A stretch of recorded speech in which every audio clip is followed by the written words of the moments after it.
या ठिकाणी मी स्वागत करतो. आमच्या विनंतीला मान देऊन आपण या ठिकाणी आलात त्याबद्दल धन्यवाद.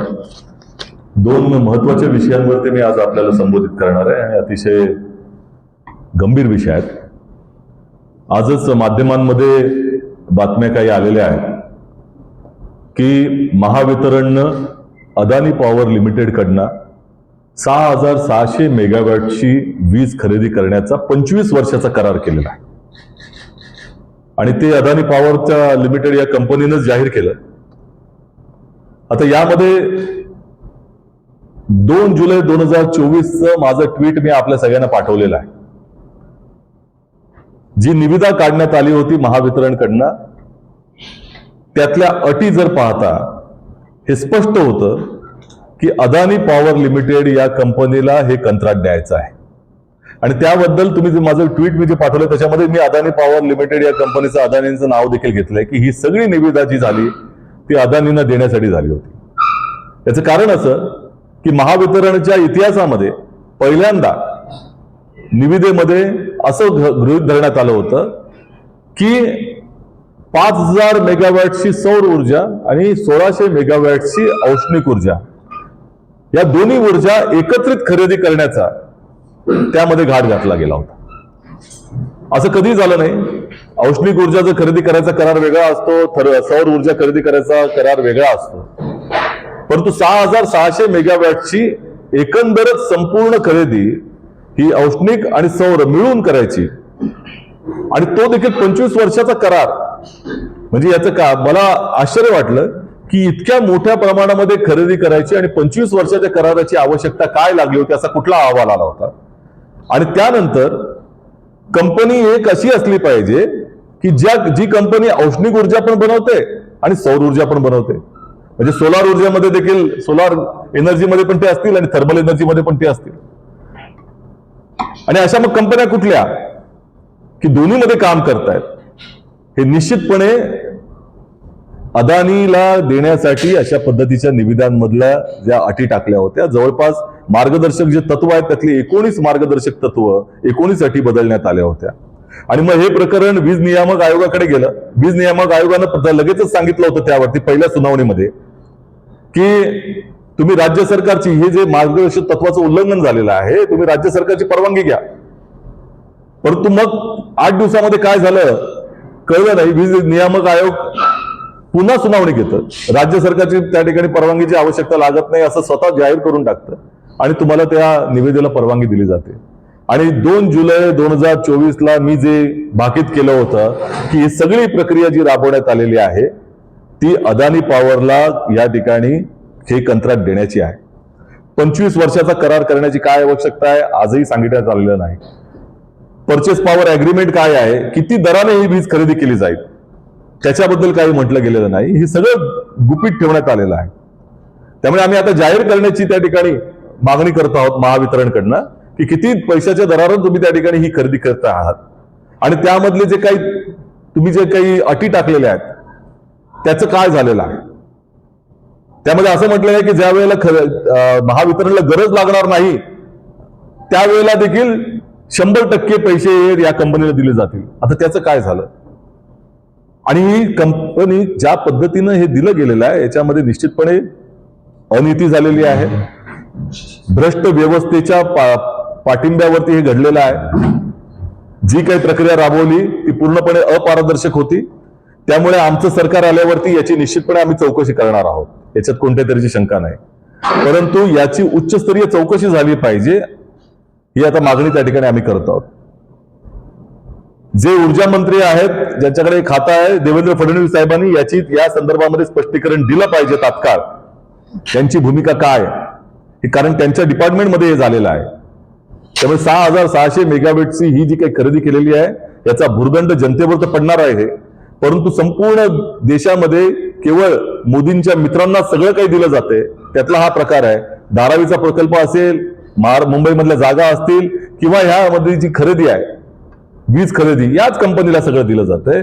याचं त्या ठिकाणी आम्ही हे उदाहरण म्हणून पाहतो आहोत. आणि त्यामुळे या सगळ्या क्रोनी कॅपिटलिझम ज्याला म्हणतात त्याचं हे उदाहरण आहे. आणि मोदी सरकारचा आणि महायुती सरकारचा हा जो चेहरा आहे हा जनतेने ओळखला पाहिजे, ही त्या ठिकाणी आम्ही भूमिका मांडत आहोत. दुसरं सगळ्यात आणि मला असं वाटतं की हास्यास्पद बाब देखील जे आज मुंबई शहरामध्ये जर आपण उपनगरामध्ये गेलात तर दिसेल तुम्हाला. 10 सप्टेंबरला जो पश्चिम द्रुतगती मार्ग आहे, वेस्टर्न एक्सप्रेस हायवे आहे, त्याच्यामध्ये जे आकुर्ली ब्रिजचं काम त्याचं उद्घाटन करण्यात आलं. आता हे उद्घाटन करण्यात आलं 10 सप्टेंबरला. खऱ्या अर्थानं हे काम कोणी केलेलं आहे तर MMRDने केलेलं आहे. MMRD कोणाच्या अखत्यारीमध्ये येते तर नगरविकास मंत्रालयाच्या मुख्यमंत्र्यांच्या अधिकारामध्ये येते. परंतु तुम्ही जर आताही जाऊन बघितलं ते होर्डिंग सगळीकडे लागलेत, धन्यवाद पियुष गोयलजी, धन्यवाद पियुषजी. सगळं श्रेय भारतीय जनता पक्ष उपटतोय त्याचं. आणि संपूर्ण तुम्ही लक्षात घ्या, तुम्ही जर त्या अंधेरीपासून सुरुवात केली तर संपूर्ण बोरिवलीपर्यंत किंवा ते पुढेही पियुष गोयलांचे या त्यांची वाखाणणी करणारे होर्डिंग आपण तिकडे पाहतो आहोत. आता नगरविकास खात्याचं श्रेय देखील भारतीय जनता पक्ष आता उपटत आहे. म्हणजे ज्या अगोदरही आपण पाहिलं असेल लाडकी बहिणीच्या संदर्भामध्ये अजितदादांचे पोस्टरवरती कशा पद्धतीनं काळं घातलं जात आहे, किंवा त्याचबरोबर एकनाथ शिंदेजी अजित पवारांचं नाव घेत नाहीत, हे सगळं चालू आहे. ही श्रेयवादाची लढाई निवडणुकीच्या पार्श्वभूमीवर चालू आहे. त्यामुळे महायुतीमध्ये किती सुंदोपसुंदी आहे, महाकुस्ती लागलेली आहे हे यातनं दिसतंय. परंतु भारतीय जनता पक्ष फेक नॅरेटिव्ह कशा पद्धतीनं करतं हे देखील तुम्ही स्वतः जर आलात, आता उद्या मी त्या संदर्भामध्ये अजून काही तिकडे जाणार आहे स्वतः, परंतु आपल्याला सांगण्याची म्हणजे इतकं हास्यास्पद आहे की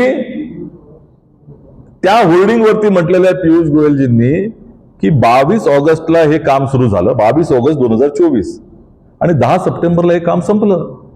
18 दिवसामध्ये दोन्ही फोटो टाकलेत त्यांनी. 18 दिवसामध्ये हे काम संपून टाकलेलं आहे.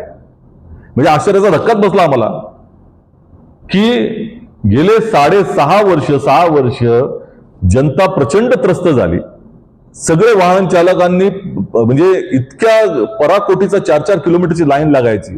आज तुम्ही माध्यम आमच्या त्या बाजूला येण्यासाठी किती त्या वेळेला वैतागायचा, आता मला माहिती आहे साहेब, भरपूर लाईन आहे, भरपूर आहे त्या ठिकाणी, सगळ्यांना माहिती आहे. आणि 18 दिवसामध्ये हे काम संपलं. आणि त्याचेही मी तुम्हाला ते फोटो त्या होर्डिंगचे तिकडे आपल्याला देणार आहे. आणि आपणही जावं अशी माझी विनंती आहे, तिकडे जाऊन स्वतः पाहावं की पियुष गोयल, हे महान पियुष गोयल जे आहेत, जे सगळ्यांना तिथं सॉल्ट पॅन लँडवर पाठवणार होते, कशा पद्धतीचं श्रेयवादाची लढाई आहे आणि कसं खोटं नॅरेटिव्ह तयार केलं जातं. मी आपल्याला सगळ्यांना पाठवली देखील आहे की ह्याचा कार्यादेश या कामाचा हे 2019ला कार्यादेश, 18 सप्टेंबर 2019चा कार्यादेश आहे. आज जवळपास 6 वर्ष झाले त्या कामाला. मधील 2 लॉकडाऊन लागले, त्याचं कारण दिलं गेलं. आणि आपल्या शिंदे सरकारच्या कालावधीमध्ये इतकी प्रचंड दिरंगाई झाली होती की मे महिन्यामध्ये मला त्यावेळेला माहित नव्हतं की MMRD करते, मला वाटलं होतं BMC काम करते. मी ट्विट देखील केलेलं आहे, ते ट्विट देखील आपल्याला पाठवतो मी. आणि त्यावेळेला मे महिन्यामध्ये मी म्हटलं होतं की काही ही BMC काय ताजमहल बनवते की काय, इतका वर्ष लागतायत या कामाला. पण नंतर कळलं की MMRD हे बनवतं. मी MMRDच्या अधिकाऱ्यांना फोन केला होता आणि MMRDच्या अधिकाऱ्यांनी सांगितलं, साहेब आमचं फार दिरंगाई झालेली आहे, सप्टेंबर पर्यंत आम्ही काम करू. सप्टेंबरला आता त्यांनी काम झालं. श्रेय मात्र पियुष गोयलांना, ते 4-5 वेळा गेले म्हणून तिथं. म्हणजे हे जे काही चाललेलं आहे हे इतकं गंभीर आहे की लोकांची दिशाभूल केली जाते. परंतु हे काम 10 सप्टेंबरला त्याचं उद्घाटन झालंय. आजही तुम्ही पाहू शकता तिथे खड्ड्यांचं साम्राज्य आहे त्या रस्त्यावरती. जिथं काम MMRDने केले तिथे खड्डे पडलेले आहेत. म्हणजे कामाचं उद्घाटन झालं आणि खड्डे आधीपासूनच आहेत तिथं, आताही आहेत. आणि या पद्धतीनं जर तुम्ही पाहिलं तर संपूर्ण मुंबई शहर हे महायुतीच्या भ्रष्टाचारानं ग्रस्त झालेलं आहे, कोलमडते. मुंबईचं इन्फ्रास्ट्रक्चर हे कोलमडतंय. तुम्ही जर एक एक ज्या संदर्भामध्ये पाहिलं तर कोस्टल रोड 13,000 कोटीचा प्रकल्प झाला कोस्टल रोडचा, आणि 2 महिन्यामध्ये तिथे भेगा पडलेल्या पाहिल्यात आपण. 2 महिने लागले. तुम्ही ट्रान्स हार्बर लिंकचा घ्या विषय, 18,000 कोटीचं काम 5 महिन्यामध्ये भेगा आपण सगळ्यांनी पाहिल्या तिथे झाल्या. मग त्याची थातूर मातूर कारण दिली गेली, बाजूला आहेत भेगा, इकडे नाही आहेत, मध्ये नाही आहेत. तुम्हाला त्या प्रत्येक इन्फ्रास्ट्रक्चर पाहिलं तर डांबराचे पॅच दिसतील. लक्षात घ्या, एक मान्सूनचा आघात देखील ते सहन करू शकले नाहीत अशी परिस्थिती आहे. आणि आमच्या कालावधीमध्ये आजही तुम्ही सिलिंग बघू शकता, ईस्टर्न फ्रीवे बघू शकता. जे जे आमच्याकडचे इन्फ्रास्ट्रक्चर प्रोजेक्ट हे आघाडी सरकारच्या कालावधीमध्ये झाले होते, त्यांची क्वालिटी आणि आताच्या क्वालिटी मधला जो फरक आहे तो तुम्ही पाहू शकता. जो फ्लायओव्हरचा स्लॅब कोसळतो तुमच्या कारवरती, म्हणजे त्याचं ज्या पद्धतीनं त्याचं अवलोकन केलं पाहिजे, त्याचं इन्स्पेक्शन केलं पाहिजे, सगळी प्रक्रिया थंडावली आहे. कारण तिथे खोके सरकारला खोक्यांमध्येच वेळ आहे घ्यायचं. करोडो रुपये पैसे कसे उधळले जाते ठाण्याच्या कार्यालयामध्ये एकनाथ शिंदेच्या तिथं पाहिलं आपण. भिलाई रोडचा ब्रिज झाला नोव्हेंबर 23 ला, आणि तिथेही भेगा आहेत. आता तुम्ही गोखले ब्रिज मध्ये तुम्ही पाहिलात जर त्या अंधेरीच्या 3 मीटरची गॅप येऊ कशी शकते. म्हणजे मुंबई हे आंतरराष्ट्रीय शहर आहे, इतकी मोठी गंभीर चूक प्रशासनाकडनं होते कशी. तुम्ही संपूर्ण मुंबई शहरामध्ये कॉन्क्रिटीकरण करणार होता, तुम्ही 2022 ला बीएमसीनं कोर्टाला सांगितलं होतं की 2.5 वर्षामध्ये कॉन्क्रिटीकरणाचं काम आम्ही संपवू, सिमेंटीकरण सगळीच केलं जाईल. काय झालेलं आहे, सगळं ते काम बोंबललं. आज मुंबई शहरामध्ये जो प्रत्येक वाहन येतं त्या वाहन चालकाला किंवा त्या कुटुंबाला 45 रुपयाचा टोल द्यावा लागतोय. आणि आज त्या 45 रुपयाचा टोल दिल्यानंतर मुंबई शहरातल्या रस्त्यांची अवस्था, आज गणपती आहेत, खड्ड्यांचं साम्राज्य झालेलं आहे. एकनाथ शिंदे साहेबांनी सांगितलं होतं, आश्वासन दिलं होतं, गणपतीपूर्वी सगळे खड्डे काढून टाकू. काय झालं त्याचं? आज मी स्वतः दाखवणार आहे तुम्हाला तिथं, उद्या येऊ आम्ही, फोटो पण पाठवतो मी खड्ड्यांचे आपल्याकडे.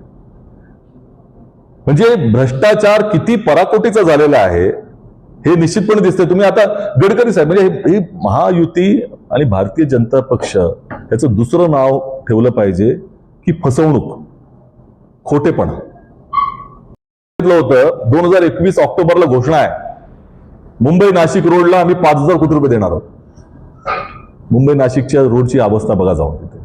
मुंबई अहमदाबादच्या रोडची अवस्था काय झाली ते तुम्ही पहा. त्यामुळे भ्रष्ट युती जी आहे ही महायुती, त्याच्यामधनं मुंबईचं संपूर्ण इन्फ्रास्ट्रक्चर कोलमडलेलं आहे. आणि महामार्ग हे मृत्यूचे त्या ठिकाणी सापळे झालेले आहेत, ते आपण पाहतो आहोत. त्यामुळे निश्चितपणे जनतेसमोर आज जितके मोठे हे प्रोपगंडा दाखवतील, होर्डिंग बॅनरची चर्चा दाखवतील, वस्तुस्थिती काय आहे ही जनता ओळखते. बाकी आपल्याकडे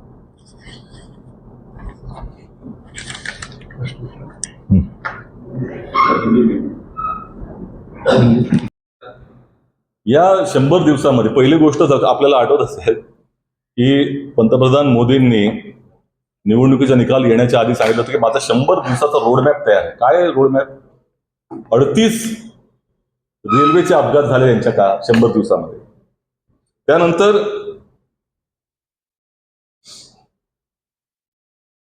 सगळ्यात मोठे हल्ले, दहशतवादी हल्ले, हे 26 हल्ले झाले देशात यांच्या कार्यकालामध्ये. ज्या पद्धतीचं इन्फ्रास्ट्रक्चर, आपण मगाशी मुंबईबद्दल बोललो, देशामध्ये यांच्या समोर एअरपोर्ट कोसळताना पाहिले आपण, ब्रिजेस कोसळताना पाहतोय, ही यांची दुरावस्था. त्याचबरोबर त्या ठिकाणी पाहायचं झालं, महिलांच्या वरती अपराध 104 घटना, 157 महिलांवरती अत्याचार झालेले पाहतोय. आज हा इथे जे झाले महाराष्ट्रामध्ये, ही यांच्याच कार्यकालात झालेले आहेत. त्यानंतर महागाई, तुमचे टोल टॅक्स वाढवणं असेल, आज रुपयाचा अवमूल्यन यांच्या या 100 दिवसामध्ये 1 रुपयाचा दर वाढला. म्हणजे महागाई किती मोठ्या प्रमाणामध्ये वाढते हे यांचं 100 दिवसाचं कर्तृत्व आहे. आणि सगळ्यात महत्वाचं म्हणजे अदानीचा जो घोटाळा आला या 100 दिवसामध्येच आलेला आहे, सेबीचा, त्याच्यावर कारवाई केली जात नाही हे आपण पाहतोय. 100 दिवसामध्ये यांनी जर काही त्या ठिकाणी केलं असेल तर अदानींना जागा देणं असेल किंवा अदानींना इलेक्ट्रिसिटी वीजचा खरेदीचा कंत्राट देणार असेल किंवा देशामधली सगळी कंत्राट अदानींसाठी, म्हणजे हे 100 दिवस अदानींसाठी त्या ठिकाणी दिले गेलेले आहेत, जनतेसाठी नाही.